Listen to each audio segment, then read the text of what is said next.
Minnesota Department of Human Services Background Studies. NETStudy 2.0 Background Study Initiation.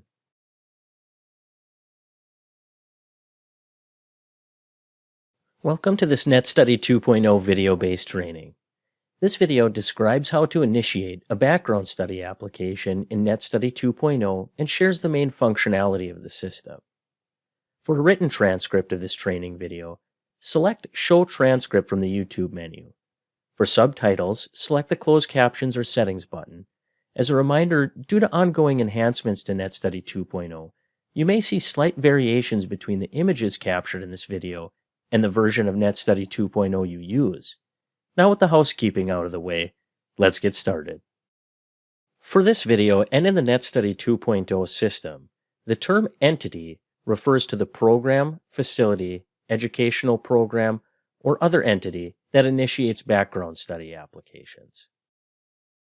To initiate a background study application, select Applications in the upper navigation menu, then select Initiate Study.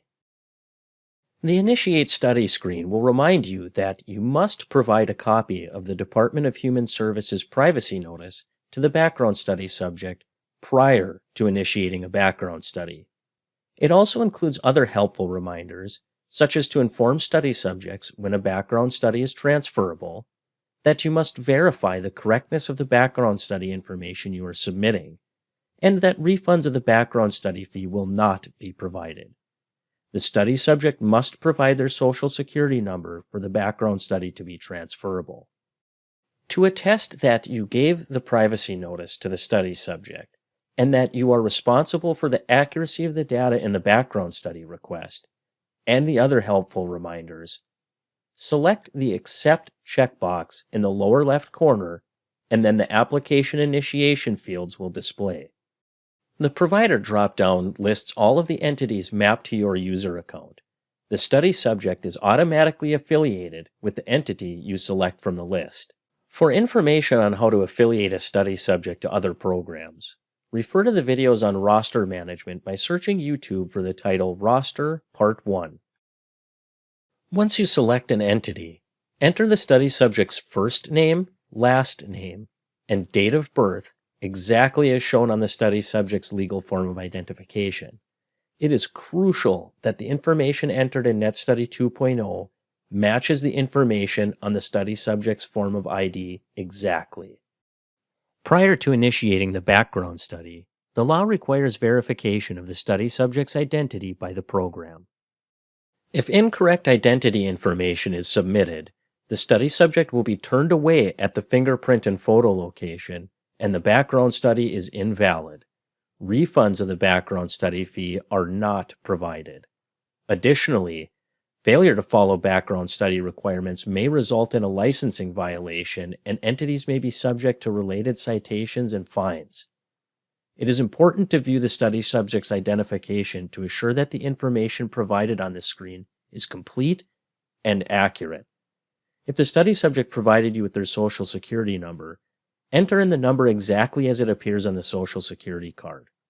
Study subjects are not required to provide their Social Security number for a background study. However, if the person wants their study to be transferable to other entities, their Social Security number is required. This is another reason to be sure that the Social Security number is entered correctly.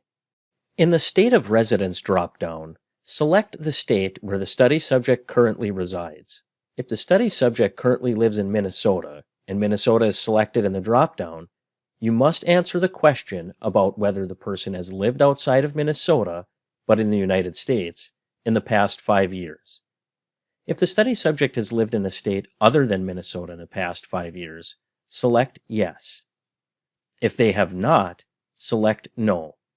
Again, it is imperative that you collect accurate information from the study subject and that you enter the information correctly.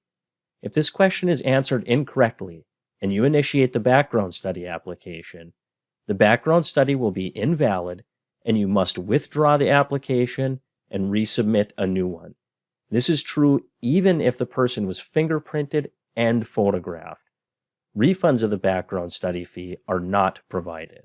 If the background study being submitted is for a study subject who is under the age of 18 and the application is submitted under a family child care entity type, additional questions will display on this screen.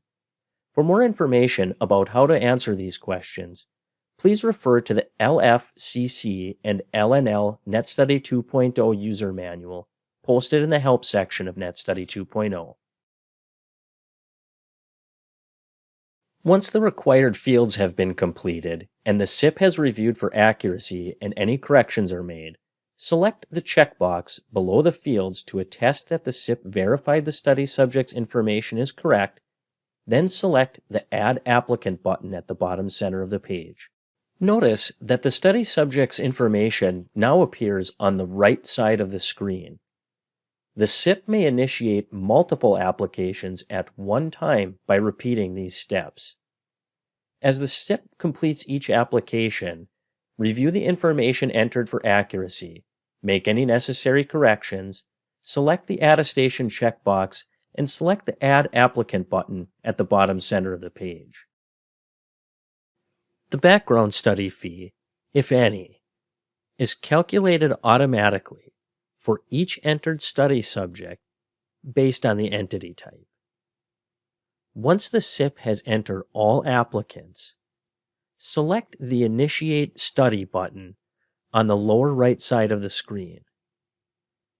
At that time, an Initiate Study confirmation box displays. If you need to correct information, select No. To edit a study subject's information, select the Remove button in the Action column to re-enter the study subject's information. If you verified the information entered matches the person's identification exactly, select Yes. If your entity pays a per-transaction background study fee, the complete payment screen will display. If your entity does not pay the per-transaction fee in NETStudy 2.0, the Initiate Study confirmation page will display. To learn how to pay the background study fee in NETStudy 2.0, please refer to the video by searching YouTube for the title Background Study Payment. If your entity is not required to pay a per-transaction fee in NETStudy 2.0, or if you paid the fee, please refer to the video by searching YouTube for the title Resuming and Submitting Studies to learn how to resume and submit the background study application. This concludes the video on application initiation. Thank you for your interest in this portion of NETStudy 2.0. Additional information is available in the NETStudy 2.0 user manual. To access the manual, select the Help link in the upper right-hand corner of NETStudy 2.0. Then select the NETStudy 2.0 user manual link to open it in a new tab. Copyright 2022.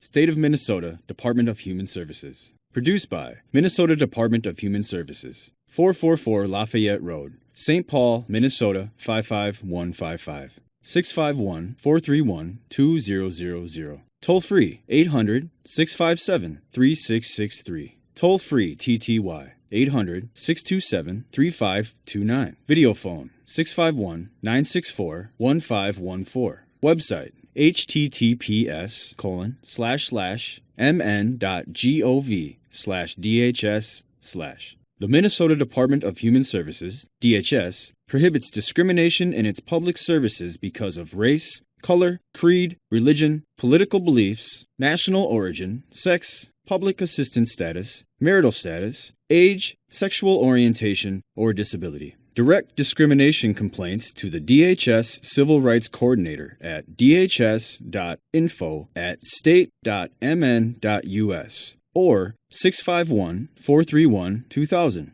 Individuals with disabilities may request reasonable modifications to receive DHS services by contacting its Americans with Disabilities Act coordinator at DHS_ADA@state.mn.us or 651-431-3040.